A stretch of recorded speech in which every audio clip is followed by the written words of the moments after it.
Suppose we are interested in finding the acute angle between a line and a plane. Okay, so again, remember that we're going to find angle between two direction vectors. The primitive formula that came out to our mind was usually to use cosine.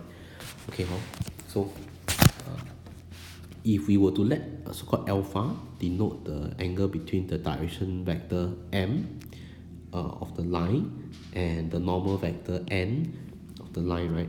Okay, we know that cosine alpha is equals cosine phi in this case, right? Not alpha, cosine phi. Okay, is equals to m dot n over mod n mod magnitude of n.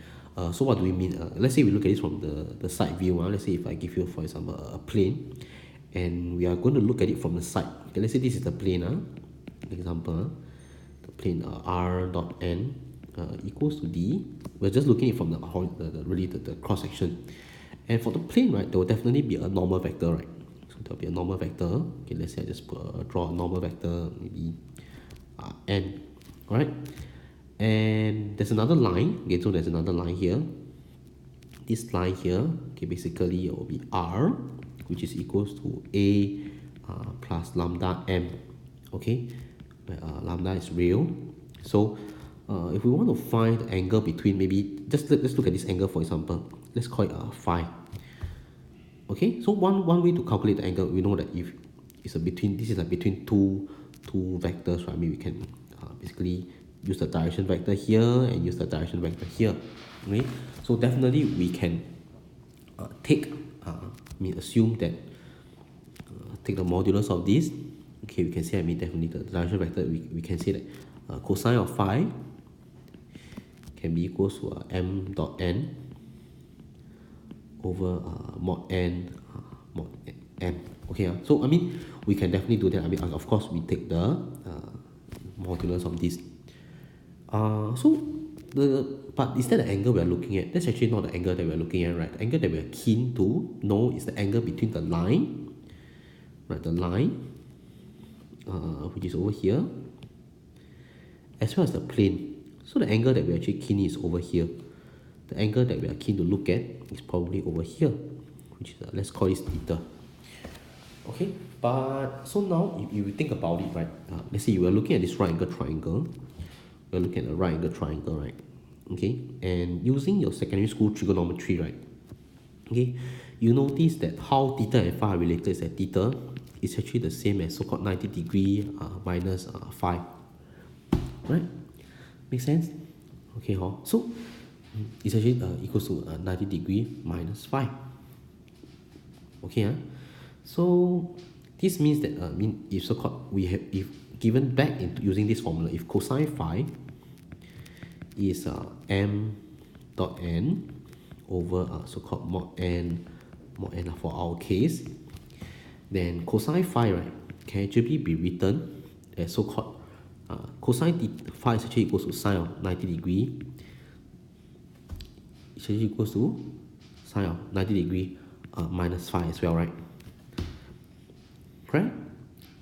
So it's equals to sine. So remember that in our secondary school EMAT, we are learning that cosine theta is the same as sine 90 degree minus theta. Okay, so I hope you remember this. Okay, just recap.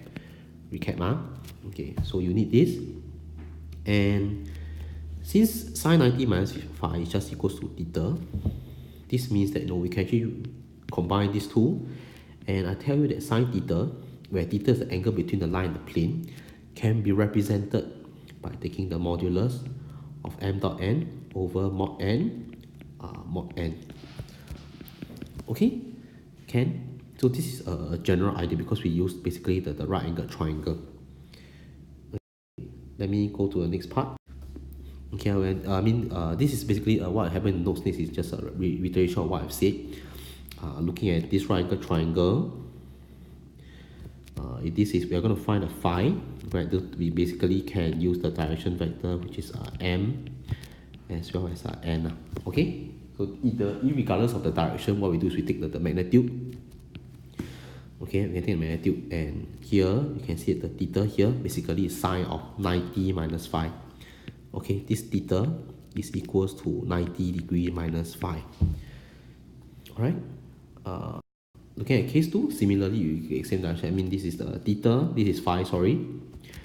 this would be so-called 180 degree minus 5.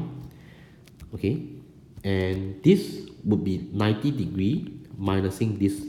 So this is actually goes to 90 degree minus 180 degree minus 5, which is actually your theta lah. So theta, right, if you simplify, is the same as 5 minus 90. Okay, in this case, it equals to basically the negative of cosine 5, right, which is the negative of m dot n over mod n mod n. So to take this, to take the answer correctly, we need to take the modulus. Alright, which brings us back to, so it's the same in all your questions, whether it's being line, plane, plane. You always need to take the modulus. Okay, you always need to take the modulus. Okay, I formally introduce to you, if theta is the acute angle between the line and the plane, then sine theta is calculated by taking, okay, again, the modulus m dot n, where m is the direction vector of the line, okay, and n is the normal vector of the plane. Okay, and we always assume theta to be acute. Okay, always assume theta to be acute. Okay, unless otherwise stated. Alright.